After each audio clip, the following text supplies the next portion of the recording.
श्रीराम समर्थ. सुप्रभातम. हिंदू जागृती न्यास आणि श्री घंटाळी मंदिर संस्थांच्या प्रभातेमन या कार्यक्रमात अमृतापाध्येचा सस्नेह नमस्कार. श्री ब्रह्मचैतन्य महाराज गोंदवलेकर प्रवचने 26 डिसेंबर. मन स्वाधीन होण्यासाठी मनापासून नाम घ्या. जगात आजपर्यंत पुष्कळ लोकांनी दानधर्म स्वार्थत्याग केला, पण त्यांच्यामध्ये कर्तेपणाची जाणीव राहिल्याने खऱ्या अर्थाने त्यांना निस्वार्थी बनता आले नाही.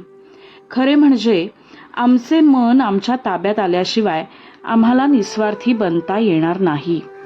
मन कोणत्या साधनांनी आम्हाला आवरता येईल? योग, याग इत्यादी साधने त्यासाठीच सांगितली आहेत. पण ही साधने या काळात आम्हाला करता येण्यासारखी आहेत का? या साधनांसाठी लागणारी काळाची अनुकूलता आपण राहतो त्या परिस्थितीत आपल्याजवळ खास नाही.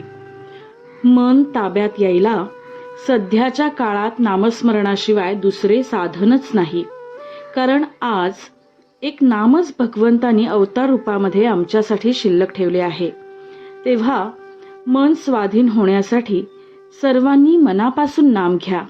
नाम घेत असताना मनाचे स्थैर्य बिघडवणारे जे विकार आहेत त्यांना आवरण्याचा प्रयत्न करा. मनाला सर्वात मोठा विकार कोणता बाधत असेल तर तो म्हणजे अभिमान.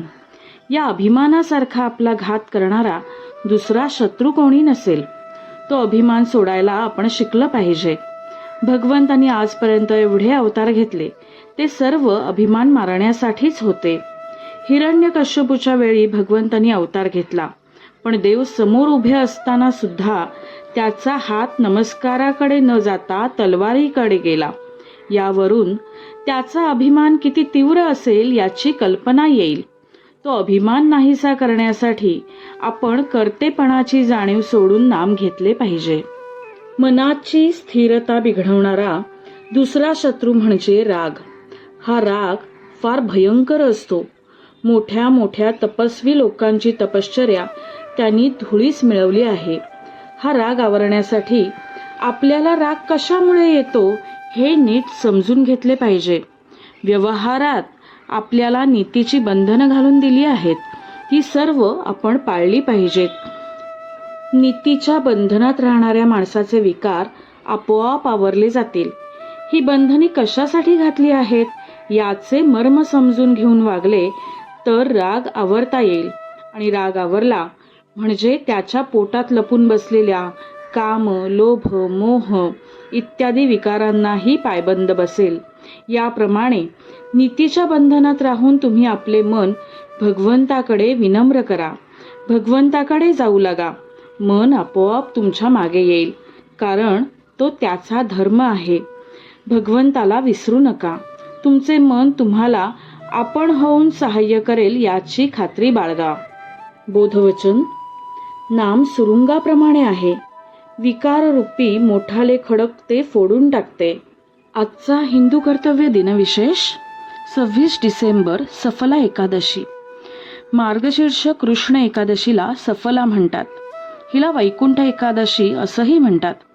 एकादशीप्रमाणे प्रातःकाळी सुस्नान होऊन श्री विष्णूंचे पूजन, कीर्तन, जप करावा, उपवास करावा. दुसरे दिवशी पारणा करावी. दर एकादशीला घंटाळी मंदिरात होणाऱ्या सामूहिक पाठात नक्की सहभागी व्हा. संपूर्ण गीतापाठ सकाळी 10:30 ते 12:30, विष्णू सहस्रनाम सायंकाळी 5 ते 6 आणि हरिपाठ रात्री 8 ते 9. मंडळी, रामरायाचे आणि श्री घंटाळी देवीचे शुभाशीर्वाद तुमच्या सर्व कुटुंबावर अक्षुण्य राहोत ही प्रार्थना. जानकी जीवन स्मरण. जय जय राम.